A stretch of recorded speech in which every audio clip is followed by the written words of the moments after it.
साथीहरु आज हाम्रो घर खिर पाक्दैछ।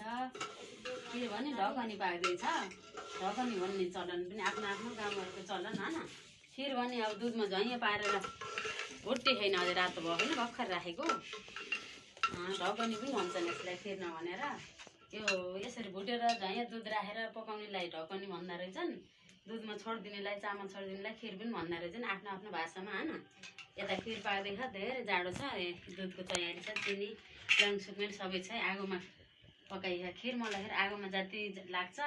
अनि यता फेरि लिएर सब्जी पाक्दैछ साथीहरु सब्जी पाक्दैछ धेरै चाहिएन अब हामीलाई त फुलकोपी र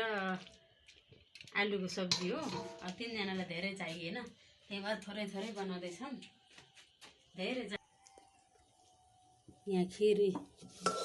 पाक्दैछ अझै रातो भयो हैन टाइमै लाग्छ यो रातो हुन खट्टे भुटी जस्तो रातो बनाउनु पर्छ। हजुरहरुले यो हाम्रो भाँडो देख्दा पनि के खाली भाँडो हो भन्नु होला। मलाई फेरि यो कसौडीमा बनाउन जाति लाग्छ के अब कुकर यहाँ मसाहरू तयारी थियो भित्र भाँडा त जति पनि छन् के भित्र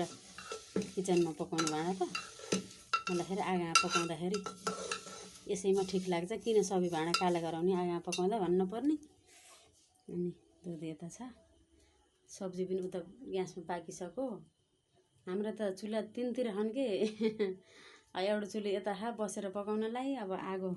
फुके यता छ बाहिर यो किचन भयो अनि भित्र फेरि अर्को किचन छ। भित्र पकाउने किचनमा भित्र नि ग्यास छ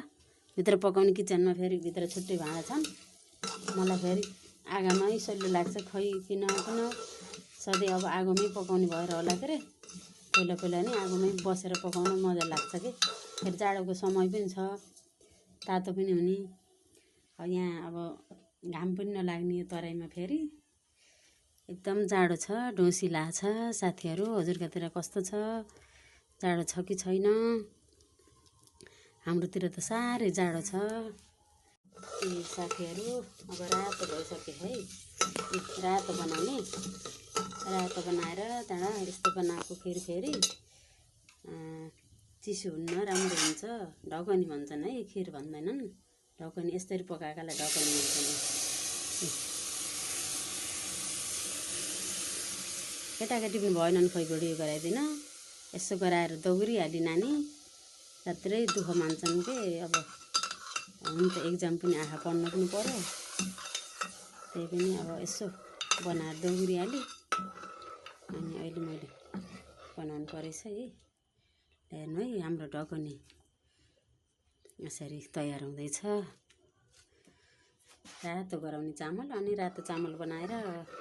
दुध झैँ बनाउने घिउमा चामल भुट्ने अनि रातो बनाउने र दुध झैँ पार्ने अनि त्यसपछि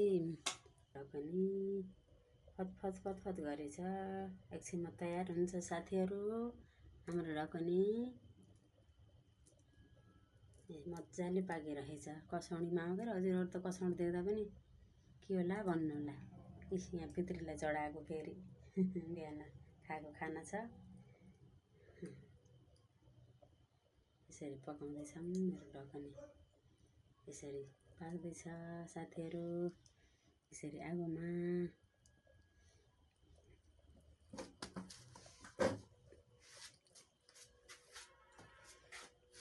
चुलो पनि यति कालो भयो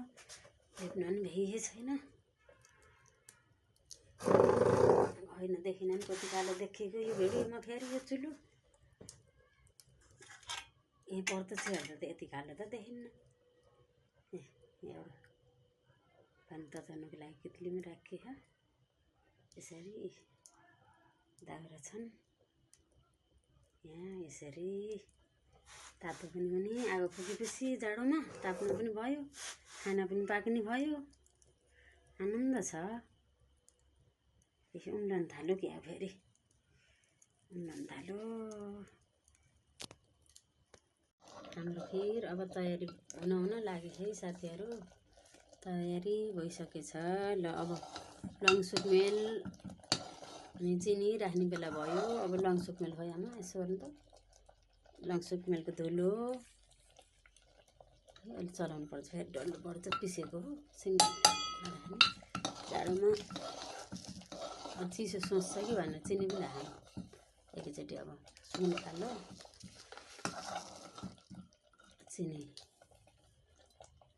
नानीले फेरि फिका फिका रुचाउने हामीलाई त फिका फिकै ठिक्कै हुन्थ्यो धेरै नराख्ने पनि ठिकै हुन्थ्यो नानीलाई फेरि चमकै चाहिन्छ केटाहरूलाई केही चाहिँ पनि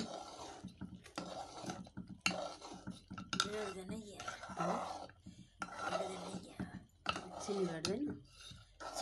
हजुरलाई पनि चमकै चाहिन्छ कि म त फिका फिका नि खान्छु राख्ने त त्यसो भए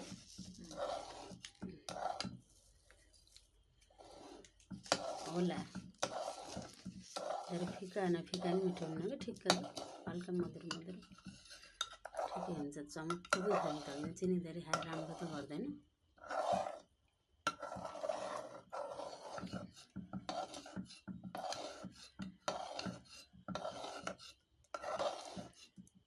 यो कसौडी कोकोस कहाँ छ साथीहरू यस्ता कसौडी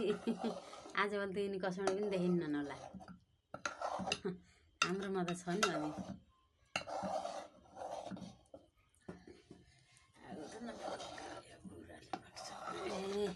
अब पाकिसक्यो अब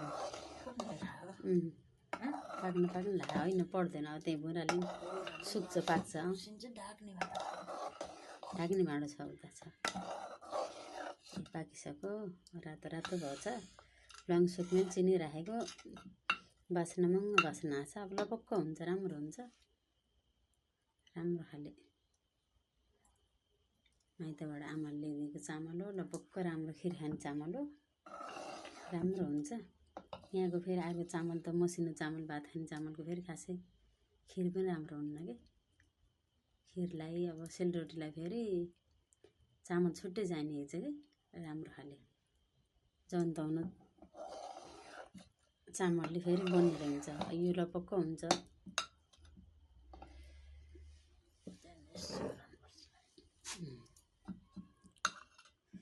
अब तयारी हुँदैछ ए हाम्रो खिर तयार भयो है साथीहरू ल खाना आउनुहोस् हाम्रो खिर यो मोबाइलको पनि मोबाइलले नि मेरो साथ दिएको छैन यस्तो आउँछ त नि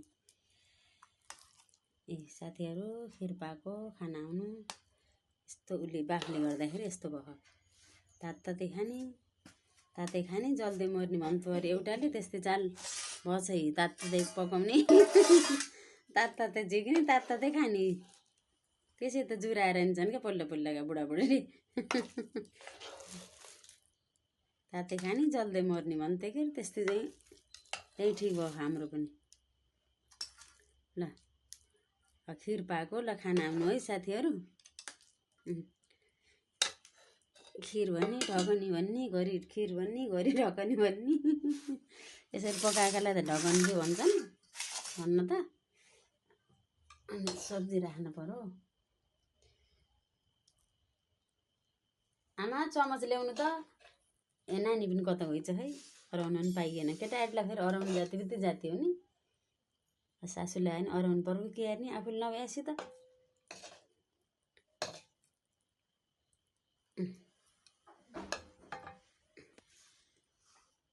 हाम्रो खिर तयारी भयो साथीहरू ए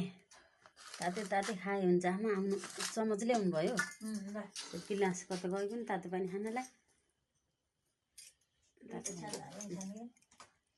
हाम्रो खिर तयारी भयो साथीहरू महँगो बस्न आएको छ यो मोबाइलै तको होइन हाम्रो यस्तो आउँछ त नि हेर त मोबाइलमा यति नराम्रो देखिएछ तर उसमा राम्रो देखिएछ कि प्रत्यक्ष हेर्दाखेरि मोबाइल आइफोनबाट राम्रो आउँथ्यो होला हाम्रो त अब 8-9 हजारको मोबाइल पऱ्यो राम्रो आउन नेरुवा निस्तारा भन्छन् कि हजुर नेरुवा निस्तारा बुढीलाई बिस्तारा के अरे आमा ल मेरो मोबाइल छ कि कसैको ल तयार भयो खाना आउनु है साथीहरू।